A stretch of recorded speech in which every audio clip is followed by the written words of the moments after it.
마지막 주일입니다. 여기까지 달려오신 여러분들을 축복합니다. 참 수고가 많으셨습니다.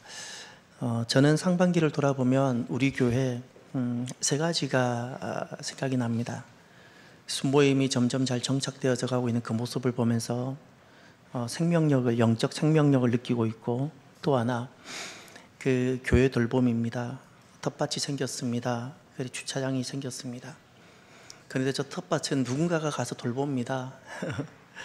돌보고 또 누구는 김 메고 뭐 이렇게, 그러면서 저 텃밭이 저렇게 아름다워지는 겁니다. 또 주중에도 보면 성전 곳곳에 와서 돌보는 이들을 봅니다. 참 기쁩니다.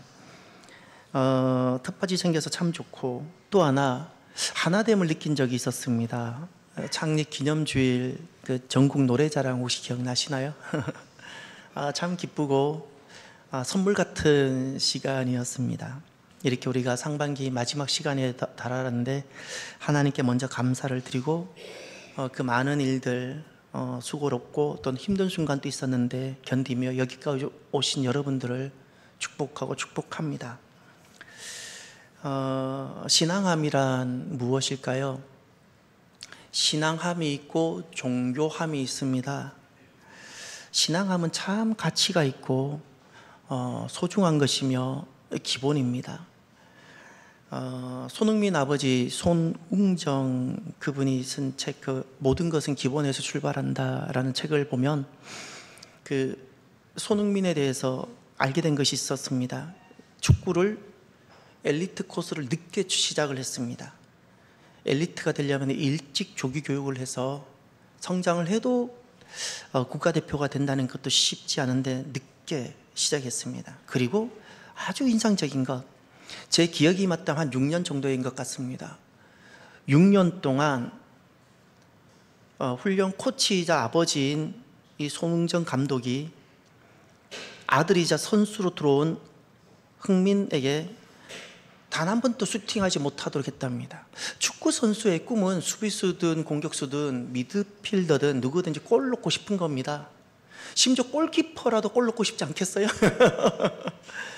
골 넣고 싶은 것이 거의 본능적으로 작동할 텐데 6년 동안 슈팅을 못하겠어요. 왜냐하면 일찍 골 넣는 것에 길들여지고 그 골맛을 알게 되면 그 골맛만 찾아가는 거예요. 다져져야 되는 기본기가 있는데 그 기본기는 제쳐두고 어떻게든 골만 넣으려고 하는 거예요. 기본기가 갖춰져야 되는데. 그런 것들이 너무 인상적이었습니다. 사랑하는 성도 여러분, 축구에게 있어서 모든 것은 기본에서 출발합니다. 그래서 지금 손흥민이는 세계적인 선수가 되고요, 브라질이란 축구팀에 가도 손흥민은 국가대표가 될 수 있고요, 스페인 팀에 들어가도 손흥민은 국가대표가 될 수 있습니다. 그 정도의 선수가 된 겁니다. 그것처럼 모든 것은 신앙함에서 출발합니다. 성도의 믿음의 삶은 모든 것이 신앙함에서 출발합니다. 하나님과 관계에서 신앙함이 왜 중요할까요? 하나님은 우리에게 거룩을 말씀하셨습니다. 어떨 때 하나님은 우리의 모습을 거룩이라 받아주실까요? 내가 신앙함 할 때. 우리가 서로 사랑해야 합니다. 그런데 언제 참된 사랑이 될까요? 내가 신앙함 할 때입니다. 우리는 내가 그저 돌보고 섬기면 다 사랑이라 생각하는데 그것이 도리어 망치는 경우가 너무 많지요. 알고 보면 사랑이 아닌 거였습니다. 해서는 아니 될 사랑들. 개인의 관계에서 신앙함이 왜 소중하고 중요할까요? 내가 하나님의 창조 질서의 회복이 내가 신앙함 할 때 내 안에 회복이 되어지는 겁니다. 모든 창조 질서가 내 안에 회복되어지고, 내가 신앙함을 하면 하나님께서 내게 선물처럼 주신 그 구원 이후의 삶을 내가 살기 시작하는 겁니다. 그래서 신앙함이 참 소중하고 신앙함이 참 가치가 있고 믿음의 삶에 있어서 기본이 되는 겁니다. 귀한 성도 여러분, 이제 상반기가 마무리가 되어지고 하반기가 이제 곧 시작이 될 텐데 우리의 삶이 신앙함이게 되시기를 바랍니다. 그런데 신앙함을 우리가 생각해야 될 특별한 이유가 있습니다. 두 얼굴이기 때문에 그렇습니다. 똑같은 모습인데 어떤 것은 신앙함이란 얼굴을 갖는가 하면 똑같은 건데 종교함이란 얼굴을 가질 수가 있기 때문에 그렇습니다. 주일을 성수하고 예배를 드리며 교회를 출석하는 것이 신앙함이 될 수가 있는가 하면 이것이 그냥 종교함도 될 수가 있는 겁니다. 똑같은 모습인데 신앙함도 될 수 있고 종교함이 될 수 있어요. 또 우리가 주님께 찬양을 합니다. 저는 우리 교회가 이렇게 찬양이 힘이 있고 살아있어서 너무너무 기쁩니다. 찬양과 기도 그리고 주님 앞에 드리는 우리의 헌금과 우리의 어떤 열정들 너무너무 귀합니다. 그러나 이것이 신앙함이 될 수 있고 종교함이 될 수 있는 겁니다. 우리가 국내의 어려운 사람을 돌보고 약한 교회를 섬기고 해외를 다니며 선교할 수 있는 것, 이것이 신앙함이 될 수 있고 종교함이 될 수 있습니다. 그 기준은 무엇이고 도대체 신앙함이란 무엇일까요? 오늘 본문에 갈라디아가 등장합니다. 갈라디아서의 말씀이고 갈라디아의 지역을 배경을 하고 있습니다. 갈라디아는 오늘날 터키, 튀르키예 지역의 그 아나톨리아 반도의 중부 지방입니다. 서쪽으로 가면 아시아라는 그래서 지금 우리가 부르는 아시아와 구별하기 위해서 소아시아라 불렀고 아시아가 있고 그 당시엔 그냥 아시아라 불렀어요. 갈라디아 북쪽에는 본도가 흑해 쪽에 있고 아래쪽에는 밤빌리아나 길리기아라는 이런 성들이 있었습니다. 큰 도가 있었습니다. 그 중간 내륙의 큰 덩어리가 갈라디아라는 내륙 지방입니다. 사도 바울이 1차 선교 여행을 가서도 갈라디아 지방을 다녀가서 선교합니다. 2차 때는 바나바와 다투고 바로 갈라디아로 바로 들어갑니다. 3차 때도 또 이곳을 지나며 또 선교를 합니다. 이곳에서 만난 너무나도 소중한 영적 사람이 있었습니다. 디모데입니다. 디모데는 이곳 출신입니다. 갈라디아 지방 내에 있는 루스드라 지방의 도시 출신입니다. 그래서 바울에게는 이 갈라디아가 특별히 소중하고 굉장히 친근한 지역입니다. 사도 바울은 길리기아 다소에서 태어났는데 그 지방을 바로 넘어가면 300 하나 넘어가면 바로 갈라디아 지방입니다. 그러니 아시아는 좀 낯설어도 사도 바울에게 참 친근하고 저절로 마음의 문이 열리는 곳이 갈라디아 지방입니다. 그런데 이 갈라디아서를 보면 사도 바울이 복음을 전하면서 가장 격정되어지고 가장 감정이 많이 드러나기도 하고 가장 강한 표현이 사용되어진 것이 갈라디아서입니다. 갈라디아 교회들이 속히 복음에서 떠나고 율법으로 돌아가고 율법으로 돌아갔다는 것은 다른 것이 아닙니다. 복음은 하나님의 의인데 율법이라는 것은 어떤 종교 형식을 취했다는 것이 아닙니다. 사람의 의로, 자기 의로 돌아간 겁니다. 하나님의 의를 딱 붙잡은 것에서 내려놓고 자기 의를, 자기 이름을 딱 붙잡고 자기 자존심 붙잡고 자기 의, 내 이름을 딱 붙잡는 순간 이것은 자기 의입니다. 신앙생활 내 이름을 딱 붙잡는 순간 자기 의입니다. 이렇게 돌아가 버렸습니다. 심지어 갈라디아 교회는 어떤 사이였는가? 이제 성경을 한번 보십시오. 13절, 오늘 보면 13절에 보면 사도 바울에게는 육체의 약함이 있었습니다. 그 육체의 약함이 구체적으로 밝혀지진 않습니다.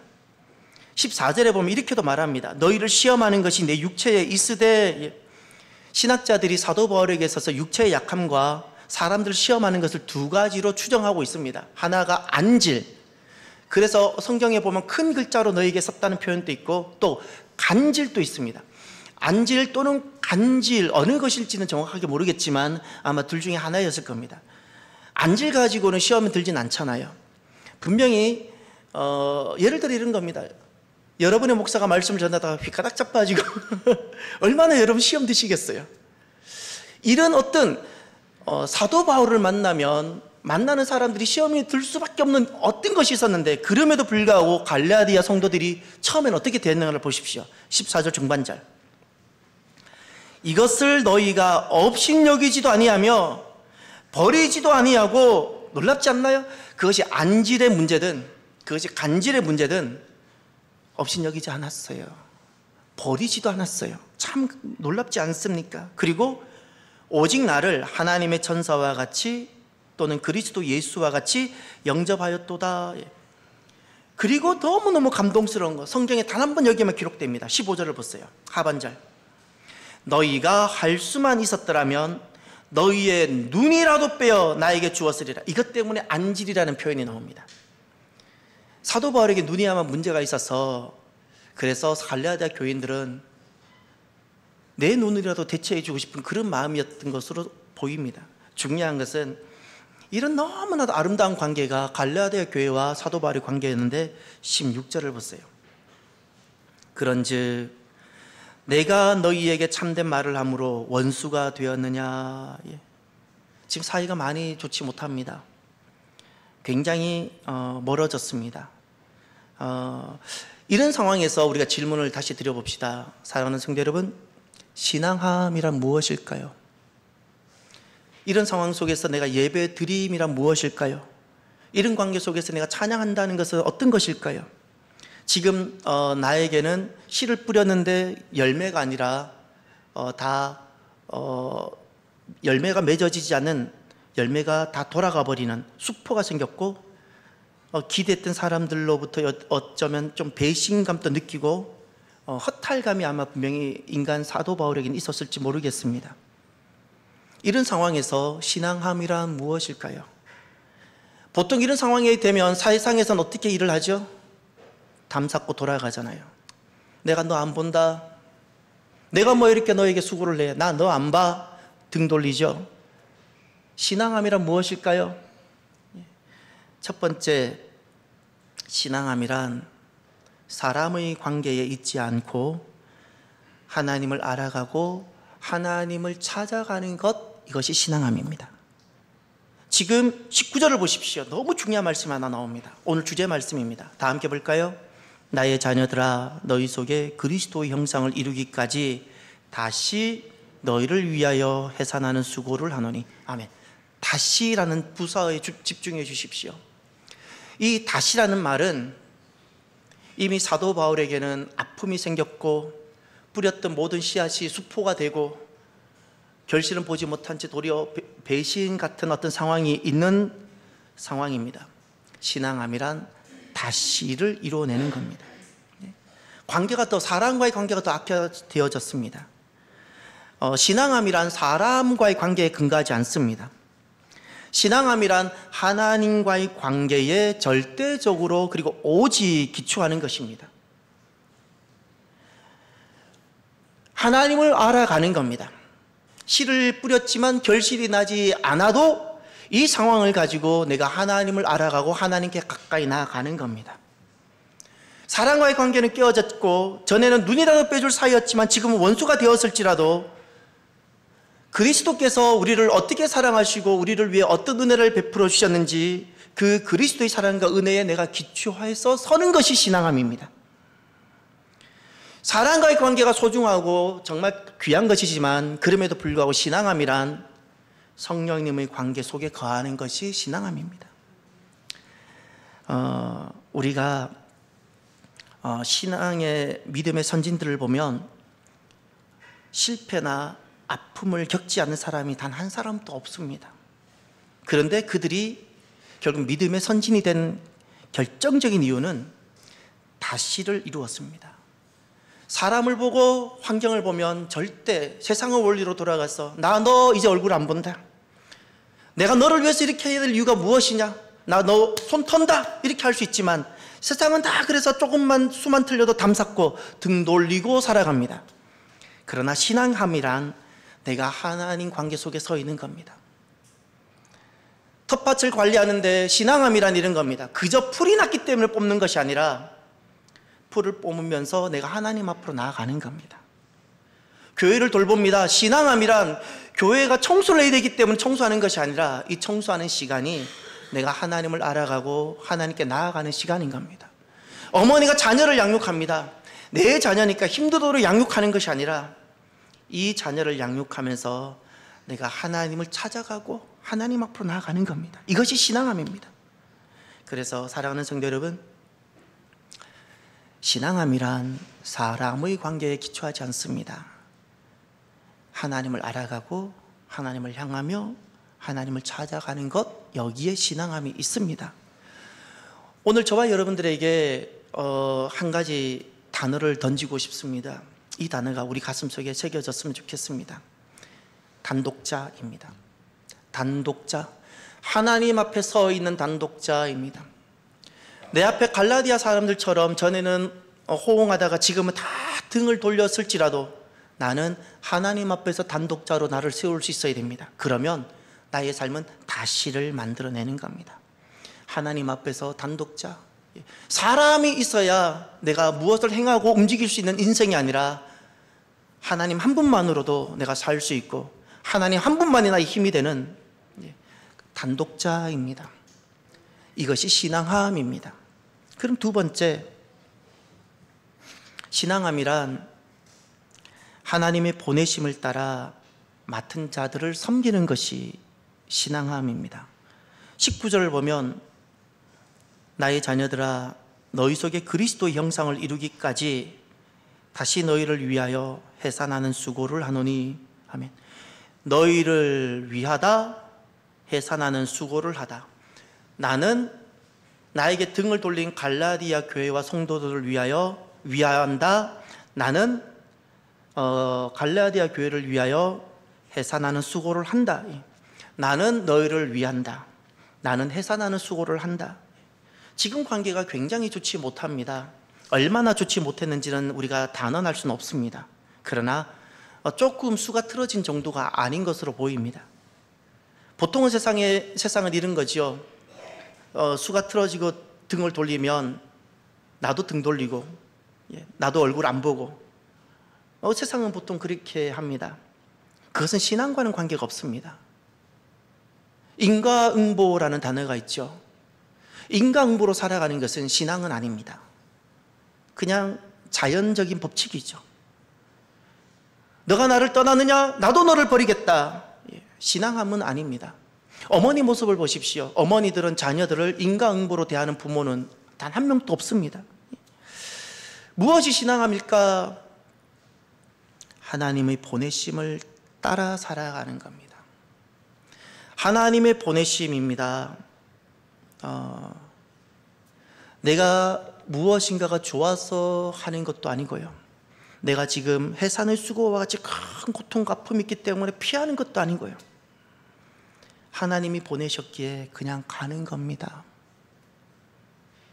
이거 느껴지시나요? 하나님이 나에게 부탁하셨으니까 내가 섬기는 겁니다. 이것이 나랑 잘 맞으니까 섬기는 것도 아니고 내가 잘할 수 있기 때문에 섬기는 것도 아니고 하나님께서 나에게 부탁하셨기에 그 말씀에 순종함으로 내가 그냥 섬기는 겁니다. 때로는 아픈데도 아픔에도 불구하고 섬기는 겁니다. 지치고 힘듦에도 불구하고 하나님이 나에게 보내셨고 맡기셨기 때문에 그냥 가는 겁니다. 잘 되기 때문에 하는 것이 아닙니다. 잘 안 되는 것이 더 많을 수도 있습니다. 사도 바울처럼 씨를 다 뿌렸는데 열매가 맺지 않을 수도 있습니다. 그런데도 하나님이 보내셨기에 또 가는 겁니다. 가서 섬기는 겁니다. 섬김의 핵심은 그런 겁니다. 가서 그냥 그들의 무조건 맹목적으로 발을 닦아주는 것이 섬김이 아닙니다. 어려운 일 뒤처리해 주는 것이 섬김이 아닙니다. 그들이 하나님의 구원, 선물인 그 구원에 이르도록 돌보는 것이 섬김입니다. 이것을 복이라 말합니다. 복이 되라고. 하나님께서 그들에게 보내시고 그들을 맡기신 것은 그들에게 복이 되라고, 이 복이 되는 삶이 섬김인 겁니다. 그리스도인들은 노예 근성으로 살라고 종을 자꾸 말씀하신 것이 아닙니다. 우리는 노예 근성을 거부합니다. 그런데도 왜 자꾸 종을 이야기하고 종의 삶을 이야기하는가? 이렇게 복이 되는 삶을 가서 섬겨주라고 말씀하셨던 겁니다. 섬김의 핵심은 저들의 구원에 있는 겁니다. 그래서 우리가 살아가면서 해산의 수고처럼 힘들고 편안하지 않다는 것이 내 삶을 선택하는 이유가 될 수도 없고요. 이건 너무나도 편안하고 내가 성공할 수 있는 길이기 때문에 그것 또한 내가 선택할 수 있는 이유가 되지 못한다는 사실입니다. 우리가 선택하고 우리가 결정할 수 있는 정말 중요한 근거가 있는데 하나님의 보내심과 내가 그들을 섬기는 섬김입니다. 저는 그래서 두 번째 단어를 여러분들에게 던지고 싶습니다. 단독자. 하나님과의 관계 속에서 단독자라면 사람과의 관계 속에서는 무엇일까? 선교사입니다. 선교사라는 것은 특정 어떤 신분과 직업, 어떤 계층을 말할 수 있지만 여기서 말하는 것은, 선교사라는 것은 보냄받은 자로서 살아가는 삶을 말합니다. 선교사적인 삶을 살아가는 것을 말합니다. 하나님 앞에서는 철저하게 단독자가 되어져야 합니다. 사람의 관계 속에 내 믿음을 기초하지 않고 하나님 관계 속에 내 믿음을 기초한 다음에 사람과의 관계 속에서는 내가 선교사적인 삶을 살아가는 겁니다. 하나님 보내심 따라 내가 섬기고 저들의 구원을 위해서 나를 돌보기보다 저들을 먼저 위하고 돌보는 이 삶입니다. 선교사적인 삶은 참 가치가 있고 복됩니다. 참 귀합니다. 그리스도인의 너무나도 중요한 표시가 내가 정말 하나님의 자녀가 됐고 내가 지금 그리스도인이라는 정말 중요한 것이 선교사적인 삶입니다. 거듭난 사람은 말하지 않아도 정말 거듭난 사람, 모태신앙이라고 이 삶을 살아가는 것이 아니고요, 진짜 하나님을 만나고 거듭난 사람은 그가 한국에 있든 어디에 있든 그가 직분이 무엇이든 선교사적인 삶을 기쁨으로 자원하여 그렇게 살고 싶어지는 겁니다. 오늘도 저와 여러분들이 이 선교사적인 삶이 내 삶 가운데 쑥 들어오는 은혜가 있기를 바랍니다. 끝으로 무엇이 신앙함일까? 신앙함이란 그날을 생각하며 하나님 나라를 세워가는 것이 신앙함입니다. 다시 19절을 보십시오. 나의 자녀들아, 너희 속에 그리스도 형상을 이루기까지 다시 너희를 위하여 해산하는 수고를 하노니. 아멘. 너희 속에 그리스도의 형상을 이루기까지. 갈라디아 교인들, 이미 너무 하나님으로부터 많이 떠난 그들이 다시금 하나님을 닮고 그리스도의 인격과 성품을, 그리고 주님 주시는 그 은혜를 딱 받고 하나님의 자녀가 되기까지 내 모든 것을 드리겠다는 겁니다. 여기에 사도 바울의 종말이 보입니까? 사도 바울의 종말이 보입니까? 사도 바울은 내 마지막 호흡 하나 이거 다 했어라도 저들에게 다시금 그리스도 형상을 이루게 하고 저들이 다시금 주님께 돌아오기를 갈망하고 있습니다. 마지막 호흡을 다 했어라도. 신앙함이란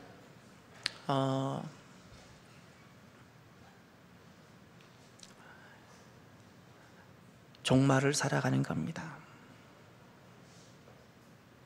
신앙함이란 종말을 떼고는 불가능합니다.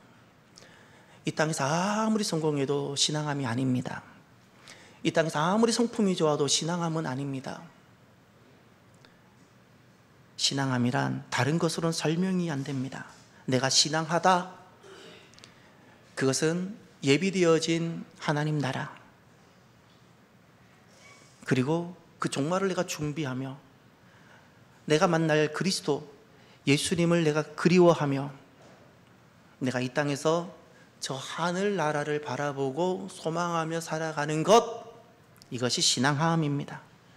이 땅을 살아가면서도 이제는 나의 왕국을 세우는 것이 아니라 내 안에서부터 하나님 나라를 세워가고, 그리고 내 곁에 있는 사람들에게 같이 하나님 나라를 세워가고 하나님 나라를 세워가는 겁니다. 내 안에 하나님이 왕이 되시고, 가정도 하나님이 왕이 되시고, 아버지가 왕도 아니고 어머니가 왕도 아니고, 가정도 하나님이 왕이시고 가정도 하나님이 통치하시고 교회도 하나님이 통치하시는 그 교회, 그날을 생각하며 하나님 나라를 이렇게 세워가는 것이 신앙함입니다. 나의 마지막을 생각하며 내가 자녀를 기르고, 이것이 신앙함입니다. 나의 마지막 날을 생각하며 교회를 섬기는 것, 이것이 신앙함입니다. 신앙함은 항상 우리를 종말에 서게 합니다. 사랑하는 성도 여러분, 오늘은 상반기 마지막 주일입니다. 여기까지 오신 여러분들을 참 많이 축복합니다. 상반기를 매듭을 짓고 하반기로 넘어가기를 원합니다. 오늘은 특별히 열방 성교 예배입니다. 네팔 팀이 나와서 예배를 지금 계속 돕고 있는데 실은 네팔 팀만이 아닙니다. 요르단, 튀르키예, 그리고 네팔 1년간 이분들은 작년 7월부터 금년 6월까지 기도하고 그 땅을 품고 그 민족을 사랑하고 또 헌신하며 그렇게 섬겨왔습니다. 그리고 지금 6월로 이제 또 마무리를 짓습니다. 너무나도 아름다운 마무리며 참 수고가 많으셨습니다. 사랑하는 성도 여러분, 저와 여러분들이 우리의 하반기와 앞으로의 삶이 신앙함이기를 바랍니다. 그것만이 가치가 있습니다. 나에게 주어진 모든 상황이 하나님 앞으로 가는 여정이 되기를 바랍니다. 이것이 신앙함입니다. 사람의 관계가 결정적인 이유가 되지 마십시오. 하나님과의 관계입니다. 또 하나님의 보내심 따라 구원을 위하여 섬기는 그 삶을 살아가는 선교사적인 삶이 되시기를 바랍니다. 그것이 신앙함입니다. 그렇지 않는 모든 것은 종교함입니다. 그리고 하나님 나라를 꿈을 꾸며 소망하며 종말론적으로 살아가는 귀한 나그네가 되시기를 바랍니다. 그것만이 신앙함입니다. 오늘은 이렇게 말씀을 마무리하면서 오늘 이 찬양으로 함께 찬양했으면 좋겠습니다. 몇 주 전에 제가 이 찬양을 듣고 참 많이 울었다고 제가 그랬는데, 선교사라는 찬양입니다. 아픔 많은 세상에 주의 복음 들고 부르심 따라갑니다. 슬픔과 고통이 가득한 이 땅에 눈물을 닦아주려. 가사를 보면 이 땅을 잘 설명하고 있습니다. 아픔 많은 세상, 슬픔과 고통이 가득한 이 땅. 그런데 그곳에 주님 나라가 세워지는 것이 나의 평생의 소원입니다. 이런 고백입니다. 우리 함께 찬양합시다. 아픔 많은 세상에 주의 복음 들고 부르시 따라갑니다. 슬픔과 고통이 가득한 이 땅에 눈물을 닦아주려. 어쩌면 내 삶을 전혀 돌볼 수 없을지 모르겠지만 나를 보내시고 무너진 그 땅에 내 생명 묻으소서. 주님의 나라, 주님의 나라가 세워지는 것이 나의 평생 소원.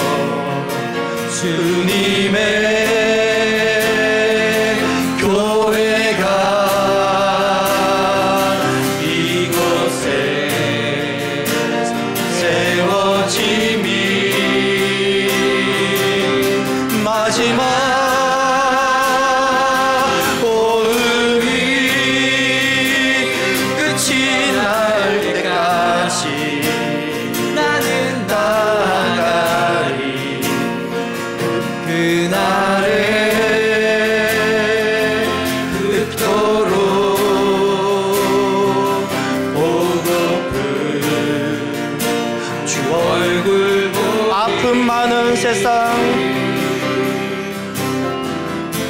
아픔 많은 세상에 주의 복음 들고 부르심 따라갑니다. 슬픔과 고통이 가득한 이 눈물을 닦아주려 어쩌면 내 삶을 전혀 돌볼 수 없을지 모르겠지만 나를 보내시고 무너진 그 땅에 내 능력 묻으소서. 주님의 나라가 세워지는 것이 나의 평생 소원. 주님의 교회가 이곳에 세워짐이 마지막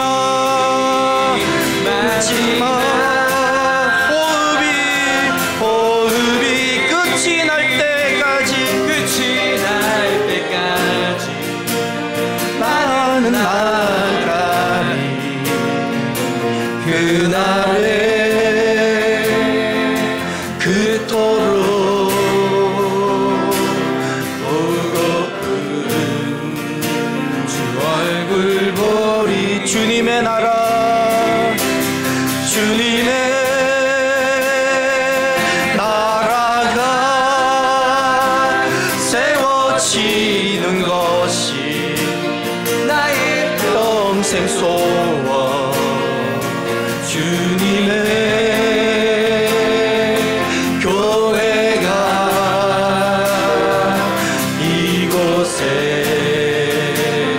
세워짐이 마지막 호흡이 끝이 날 때까지 나는 나가리. 그날에 그토록 보고픈 주 얼굴 보리. 기도합시다.